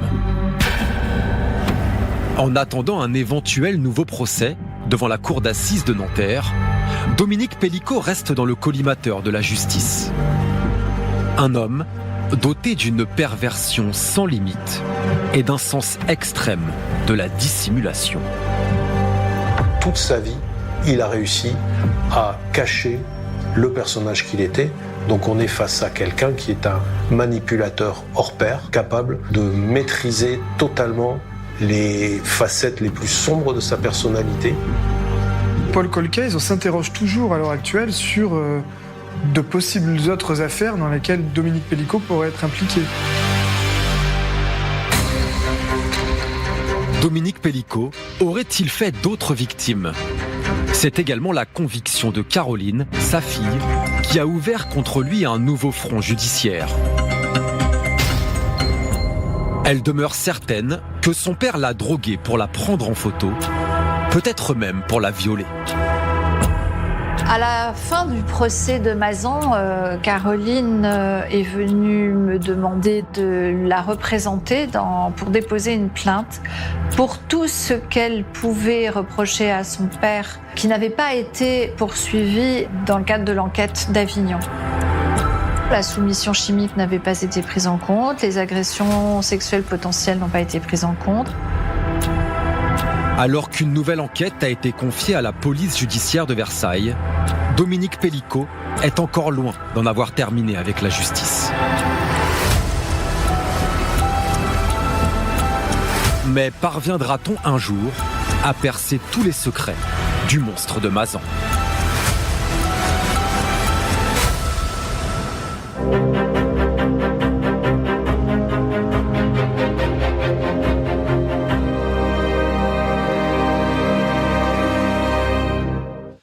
Qui est vraiment Dominique Pellicot, l'homme qui a fait violer sa femme, un violeur en série, peut-être même un tueur? Ce sont toutes les questions qu'on peut se poser après avoir vu ce document exceptionnel. Alors on va essayer de comprendre, de dessiner le parcours criminel de cet homme grâce à notre invité, Maître Florence Rau. Bonjour. Bonjour. Merci beaucoup d'être avec nous. Vous êtes l'avocate de deux femmes, Marion, victime de Dominique Pellicot, c'est avéré. Vous allez nous expliquer pourquoi.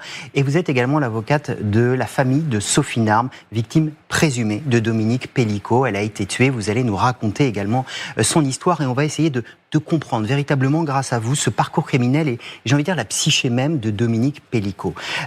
Marion, on vient d'en voir dans ce document exceptionnel l'histoire. Elle a 19 ans, elle est agent immobilière. On est le 11 mai 1999 à Villeparisis. Elle va aller faire une visite d'appartement. Petit rappel rapide des faits et vous allez nous expliquer derrière ce qui s'est passé. La jeune femme fait alors visiter un appartement à un potentiel client lorsqu'il tente de la violer, la menaçant avec un cutter. Elle arrive à s'échapper. Sur sa chaussure, une trace de sang. 20 ans plus tard, les enquêteurs font le lien avec l'ADN de Dominique Pellicot. C'est comme ça que le lien a été fait avec Dominique Pellicot dans l'affaire de Marion. On va revenir sur cette chaussure. D'abord, ce qui est important, parce que c'est important pour toute la suite et pour comprendre le parcours criminel de Dominique Pellicot, c'est que Marion a pu faire un récit très détaillé, très minutieux de l'agression qu'elle a subie.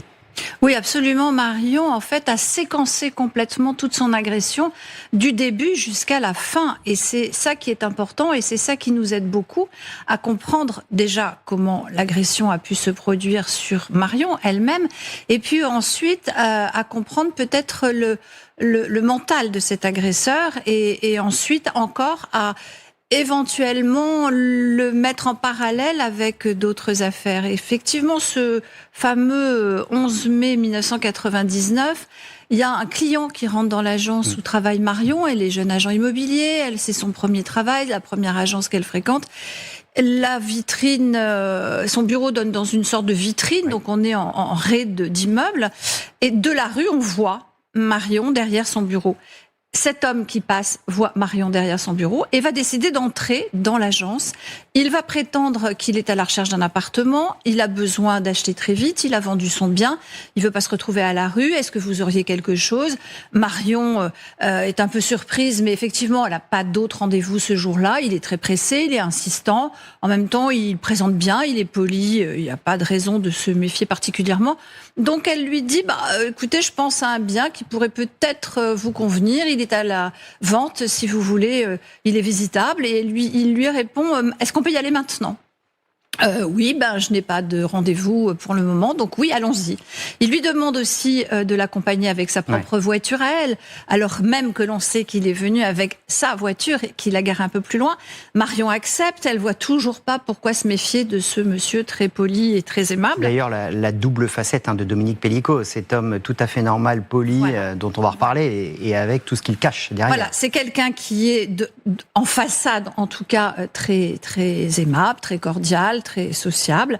Et puis, on sait par la suite, par ce qui va se passer, qu'il y a un autre personnage qui n'a rien à voir avec le premier. Et donc, cette visite va commencer. Ils vont arriver sur place à Villeparisis devant l'immeuble. La voiture est garée devant l'immeuble. Ils vont rentrer dans cet appartement. C'est une espèce de petite maisonnette, un peu comme un hôtel particulier moderne. Il y a d'abord quelques marches à monter en extérieur. Ensuite, on arrive à un premier plateau. Marion va poser son sac à cet endroit-là, va poser aussi ses clés. Et puis, ils vont monter un escalier intérieur, tous les deux. Il n'y a pas de problème, pas de difficulté. Ils continuent à converser comme si de rien n'était. Une vraie visite jusqu'à présent. Et puis, arrivé au palier supérieur, on discute encore, on demande si telle chose va là, si telle prise, etc., etc. Enfin, rien que très classique d'une visite. Et puis, à un moment donné, cet individu va demander à Marion si elle peut mesurer un endroit du mur qui est sous une pente, puisqu'il n'y a pas de fenêtre à cet étage, il n'y a que des Velux, donc on est en pente, et elle redescend chercher son mètre dans son sac. Il ne se passe toujours rien. Elle remonte, elle passe devant lui, elle va s'accroupir au pied du mur pour mesurer d'un bout à l'autre pour savoir si son lit va aller là. Et c'est à ce moment-là que l'homme lui saute dessus, l'agrippe, la prend à la gorge et commence à la ceinturer. Évidemment, Marion, elle lui tourne le dos, elle n'a pas du tout conscience de ce qui se passe, elle est effectivement très très surprise, mais il est très fort, il maintient une prise qui est très forte, elle ne peut pas se défaire de lui, elle va quand même essayer de se débattre, du coup les deux corps vont se déplacer. Elle va finir par tomber au sol. Il va quand même la violenter déjà à ce moment-là et il va lui demander de se mettre sur le ventre. Tout enchaîné, il va y avoir des liens, elle va être attachée par les poignets, il va lui baisser ses vêtements sur les chevilles, il va lui relever le t-shirt pour voir la poitrine, et puis à un moment donné, il va lui coller un tampon d'éther sous le nez. Évidemment, à ce moment-là, vu qu'il applique très fort, et puis qu'elle ne sait pas ce qui se passe, elle va respirer et elle commence à partir dans les vapes parce que ce produit endort, ce produit anesthésie, et du coup, elle perd toute sensation, elle perd le contact avec la réalité et elle dira plus tard « Je me suis sentie partir et j'ai senti que c'était la fin. Je me suis vue mourir. » Toujours est-il que malgré tout, et tout en continuant à se débattre, alors avec beaucoup de difficultés parce qu'elle est dans une espèce de brouillard, flou, de brouillard, c'est très cotonneux, elle contrôle plus ses mouvements, elle a l'impression que son corps n'est plus le sien. C'est les effets justement de l'éther, et elle va finir par faire semblant d'être complètement KO, et elle va arrêter de respirer. Et je pense que c'est ça qui la sauve au final, parce que arrêter de respirer, ça veut dire qu'elle n'est plus complètement endormie. Alors elle est ralentie, mais pas totalement endormie, contrairement à ce que l'agresseur voulait obtenir de ce produit. Et elle va faire semblant de ne pas réagir. Lui va continuer à faire ce pourquoi il est venu, c'est-à-dire que elle sent bien et elle le voit et elle entend qu'il enlève son pantalon. Il veut la violer. Il veut la violer, c'est très clair. Elle a vraiment aucun doute sur la suite des opérations. Elle va même avoir le temps de comprendre et de voir qu'il plie son pantalon. Et elle est très surprise parce que quand même, bien que le produit ralentisse un peu les sensations, elle a cette impression très nette, qu'elle décrira par la suite de façon très précise, qu'il prend son temps. Il prend tout son temps. Et elle dira, il a plié son pantalon comme quelqu'un de maniaque. Il plie ce pantalon et il le pose à un endroit précis sur le sol. Et puis ensuite, il va continuer à essayer de la tripoter, de la tripoter, de faire ce pourquoi il est venu. Et Heureusement, à un moment donné, les effets du produit s'atténuant, Marion, qui a essayé de défaire ses liens, qui n'étaient pas très très serrés, c'est vrai, réussit à se libérer. Elle va donner un dernier coup qui va libérer ses poignets. Elle va ensuite essayer de se relever, lui donner un coup de tête, lui attraper les parties génitales et les tordre comme elle a pu dans un moment c'était le tout pour le tout. Elle a joué le tout pour le tout et elle arrive à se libérer de son emprise et elle va se cacher dans un placard. Elle va se cacher dans un placard qui est juste derrière la scène, qui ferme de l'intérieur, heureusement, et elle va rester enfermée là pendant 4 heures. Pendant 4 heures, elle est totalement assommée, totalement terrifiée par ce qui vient de se passer, parce que la scène est beaucoup plus longue, il y a des coups, elle est battue, elle est jetée par terre, rattrapée quand elle essaie de s'échapper 2 fois pour prendre l'escalier, il la rattrape par le bras et il la rebalance de l'autre côté de la pièce. Donc tout ça a été quand même d'une violence rare. Et dans ce placard, Marion se dit je reste là. Il tambourine à la porte, il essaye de lui faire ouvrir la porte, elle n'entend rien, elle ne veut rien entendre. Elle se dit où il part, où je suis foutue. Mais attendons. Elle va attendre 4 heures. Au bout de 4 heures, il y a un choix à faire. Elle peut pas rester là indéfiniment. Elle entend plus de bruit alors qu'au préalable, elle avait entendu des mouvements dans la pièce. Elle avait entendu que cette personne allait dans les toilettes. Elle a entendu la chasse d'eau. Elle a entendu des bruits d'eau. Il prend son temps. Donc il a pris tout son temps. Il n'est pas du tout parti précipitamment. Il n'a pas du tout mis fin à la scène. C'est Marion qui met fin à la scène. Et au bout de ces 4 heures, elle se dit bien, où je sors. Il est derrière la porte tapis, il me tue et c'est fini, je meurs. Ou alors il en a eu marre, il est parti et je suis sauvée. Elle tente le tout pour le tout, elle ouvre la porte, il n'y a plus personne. Son récit extrêmement détaillé que vous venez de nous faire, il est extrêmement précieux. Alors il y a les chaussures, on en a parlé. Sur les chaussures, on va les revoir, ces chaussures, on en reparlera parce qu'elles sont très minutieusement rangées, très minutieusement mises dans un coin. Vous voyez cette trace de sang, c'est ça qui va relier directement Dominique Pellicot, donc il n'y a pas de doute. Il va donc y avoir une enquête ouverte et il va y avoir, on va aller dans le temps un peu vite, le 2 février 2023, une confrontation.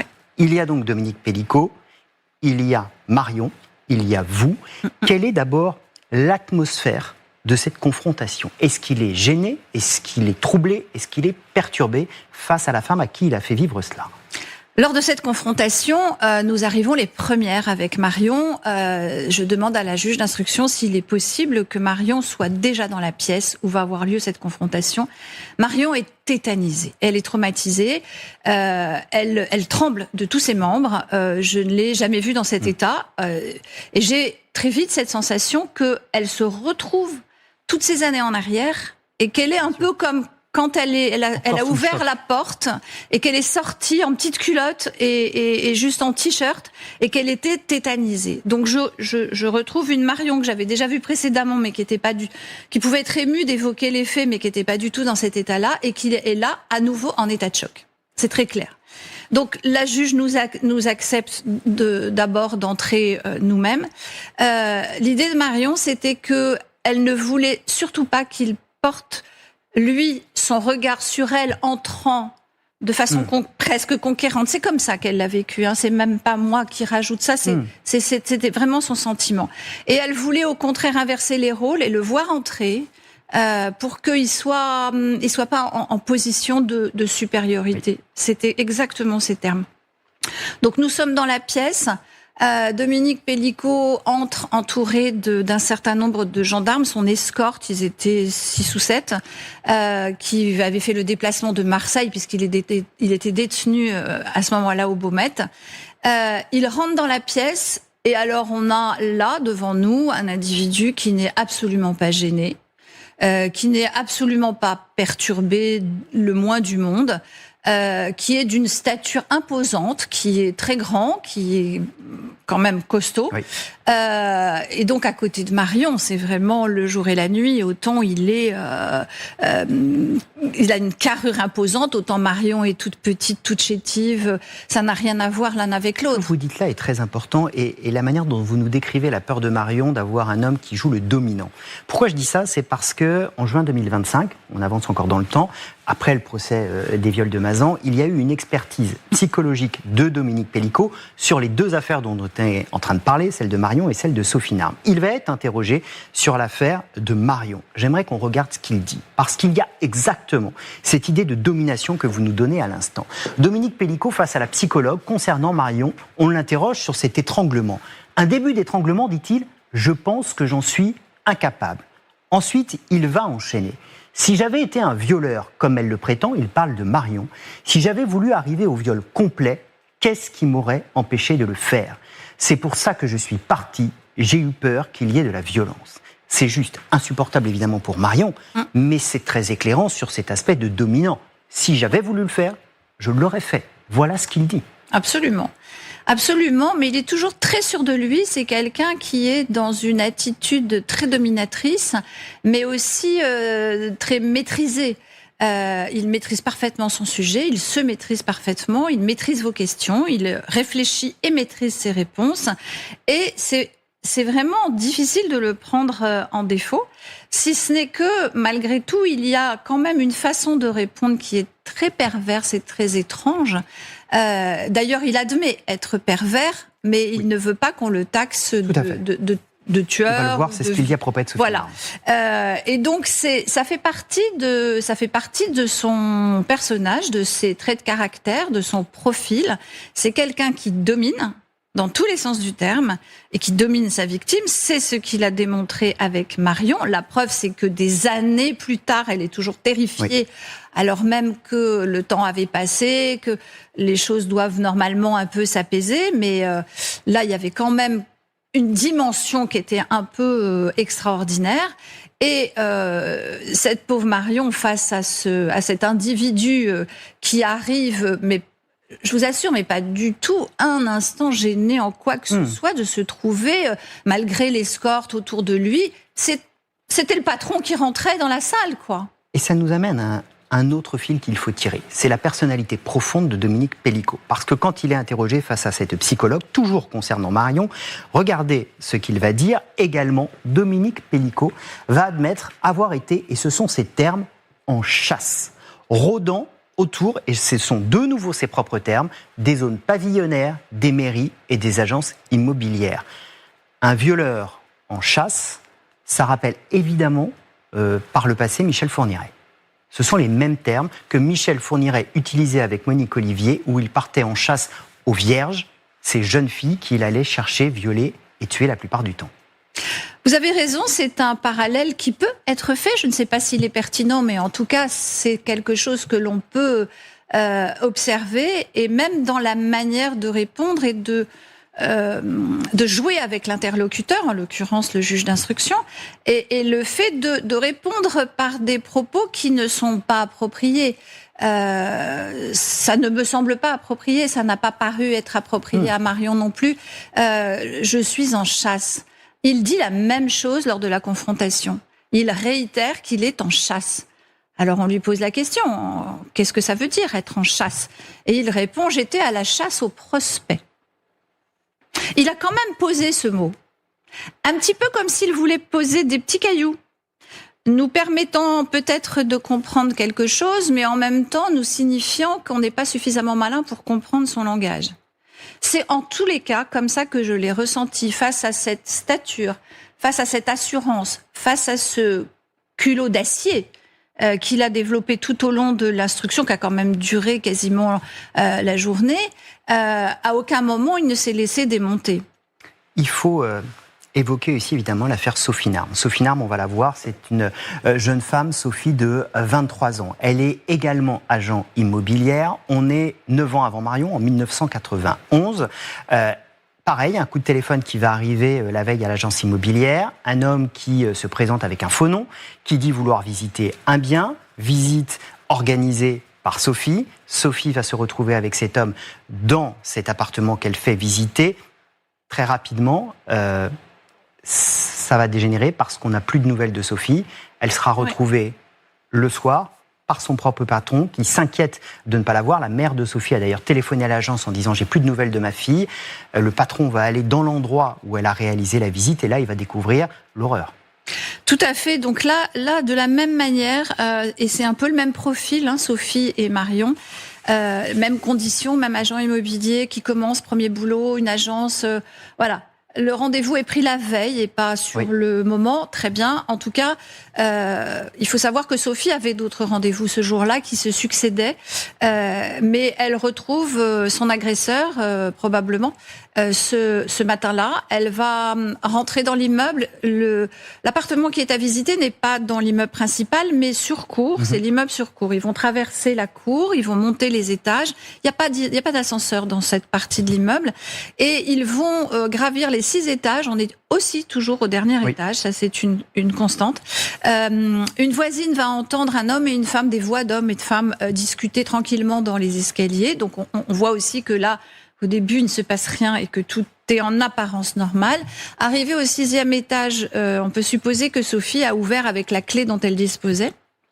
Après, on ne sait pas à quel moment ça s'est passé, mais on peut imaginer que le début de la visite se soit produit de la même manière qu'avec Marion. Donc probablement, normalement, pour ne pas alerter Sophie, parce que sinon Sophie serait partie. Sophie aurait fait demi-tour, aurait dévalé l'escalier, ce qui ne s'est pas produit. Elle est rentrée dans cet appartement. Donc on peut supposer que son agresseur est rentré normalement avec elle. Et là, en effet, plus de son, plus d'image à partir de là, on ne sait pas.